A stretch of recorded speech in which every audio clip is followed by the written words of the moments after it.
তার হঠাৎ করে অবস্থা খারাপ হয়, তখন চতুর্দিকে ভয়ঙ্কর জল, বাঁধটাও কেটে গিয়েছে। সেই অবস্থায় তাকে হাসপাতালে নিয়ে যাওয়া সম্ভব হয়নি। 4 ঘন্টা ওই কাটা বাঁধের কাছে পড়েছিলেন, তাকে পার করা যায়নি। কিন্তু আমরা বামফ্রন্টের পক্ষ থেকে এখানে স্থানীয় প্রশাসন বিডিওর কাছে অনেক আগেই বলেছিলাম যে এই ভূতনি এলাকায় যারা গর্ভবতী মহিলা আছেন তাদেরকে মেনল্যান্ডে নিয়ে গিয়ে রাখা হোক, মূল ভূখণ্ডে।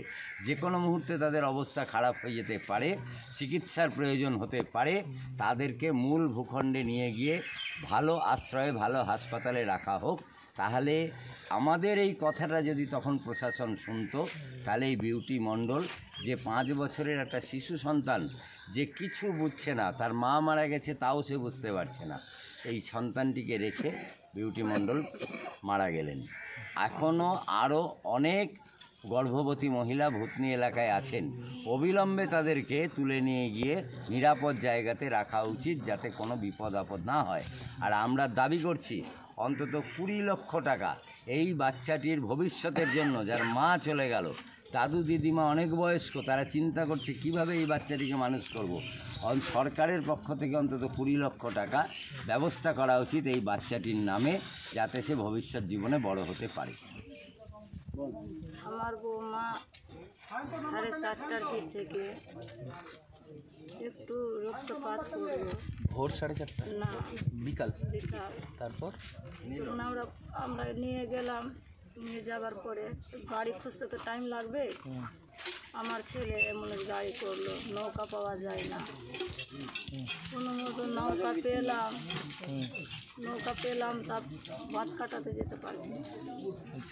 ওখান থেকে আর যেতে হতো 4 ঘন্টা আমার লেট হয়। ওখানে গেলাম, হসপিটালে ঢুকলাম, বৌমা আমার ভালো। তারপরে ওখানে কেন এই কি মনে করছেন, দেরি হয়ে গেল ওই জন্য? দেরি অনেক হয়ে গেল, দেরির জন্যে আমার বৌমা প্রাণ হারালো। কিসের জন্য দেরি হলো? নৌকা পাওয়া যায় না। কেউর কাছে নৌকা খুঁজতে যায় তো বলছে কি 3000 টাকা নিব, 3000 টাকা নিব।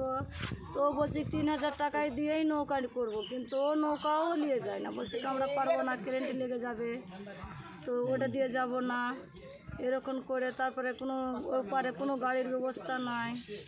এর আবার ছেলে গেল অনেক দূর, শঙ্করতলা ঢাল, ওখান থেকে টোটো করে নিয়ে আসলো।